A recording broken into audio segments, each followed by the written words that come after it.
अस्सलामु अलैकुम नाज़रीन इकरामी, हम उम्मीद करते हैं आप सब खैरियत से होंगे। नाज़रीन इकरामी, आज इस वीडियो में हम आपको बताएंगे कि मियाँ बीवी के लिए मुबाशरत का सबसे ज़्यादा बेहतरीन वक्त कौन सा है। नाज़रीन, वीडियो बहुत ज़्यादा इम्पॉर्टेंट है, बस आप लोगों से गुजारिश करना चाहूँगी कि वीडियो को आपने एंड तक लाजमी सुनना है ताकि मुकम्मल तौर पर इस बात से वाकिफ़ हो सके आप लोग कि मियाँ बीवी मुबाशरत किस वक्त कर सकते हैं और सबसे ज़्यादा बेहतरीन वक्त कौन सा होता है। नाज़रीन, सबसे पहले तो मैं आप लोगों को यहाँ पर ये बताना चाहूँगी कि मियाँ बीवी के लिए मुबाशरत के लिए कोई भी वक्त मुकर्रर नहीं है।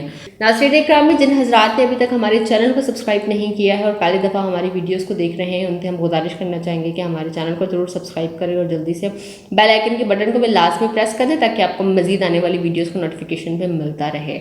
मियाँ बीवी जब चाहे एक दूसरे से मुबाशरत कर सकते हैं, अपनी लज्जत पूरी कर सकते हैं। मियाँ बीवी एक दूसरे का लिबास है, जब चाहे एक दूसरे से अपनी ख्वाहिशात को पूरा कर सकते हैं। नाज़रीन इकरामी, मगर मुबाशरत के लिए ज़रूरी है कि मियाँ और बीवी दोनों का ही जहन फ्रेश होना बहुत ज़्यादा ज़रूरी है, क्योंकि जब तक उनका दिमाग फ्रेश नहीं होगा, दिमागी सुकून में नहीं होंगे, तो दोनों को लज्जत नहीं मिलेगी, दोनों मुबाशरत से मुकम्मल तौर पर फ़ायदा नहीं उठा सकेंगे। और अगर जब दिमागी तनाव होगा, जहन फ्रेश नहीं होगा, दोनों पुरसुकून दिमाग के साथ नहीं होंगे, खुशगवार मूड नहीं होगा, तो ऐसी सूरत हाल में सिर्फ एक दूसरे को फारिग ही कर सकते हैं। नाज़रीन, मियाँ और बीवी दोनों को चाहिए कि मुकम्मल तौर पर मियाँ बीवी एक दूसरे के जिस्म से फ़ायदा उठाया करें, एक दूसरे को जिस्मानी और जहनी सुकून दिया करें। वैसे तो मियाँ बीवी जब चाहे एक दूसरे के साथ मुबाशरत कर सकते हैं, मगर मुबाशरत का जो बेहतरीन वक्त होता है वो रात का पहर होता है। रात के वक्त में मुबाशरत की जाए तो ज़्यादा बेहतर होता है। आधी रात गुजर जाने के बाद मुबाशरत की जाए तो सबसे ज़्यादा बेहतरीन वक्त यही होता है।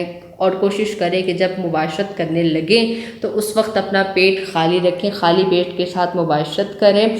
ऐसा करने से टाइमिंग में बहुत ज़्यादा इजाफा होता है, मुबाशरत करने में बेहद लज्जत मिलती है। खाना खाने के कम से कम 2 से 3 घंटे के बाद मुबाशरत की तरफ जाएं, उससे पहले ना जाएं। सुबह के वक्त की जो मुबाशरत होती है वो सबसे ज़्यादा बेहतरीन होती है, क्योंकि मियाँ बीवी दोनों का दिमाग बहुत ज़्यादा पुरसुकून होता है, दिमाग में किसी किस्म की कोई भी टेंशन नहीं होती। दिन भर की जो थकावट होती है वो सोने के बाद ख़त्म हो जाती है और एक पुरसुकून दिमाग के साथ ही वो मुबाशरत करके एक दूसरे को भी सुकून दे सकते हैं और एक दूसरे के जिस्म से फ़ायदा उठा सकते हैं। हम उम्मीद करते हैं कि वीडियो आपको हमारी बेहद पसंद आई होगी। वो बात जो पूछना चाहते हैं आप कमेंट के थ्रू पूछ सकते हैं। ख्याल रखिएगा अपना, आपसे मुलाकात होती है अपने नेक्स्ट वीडियो में। अल्लाह हाफिज़।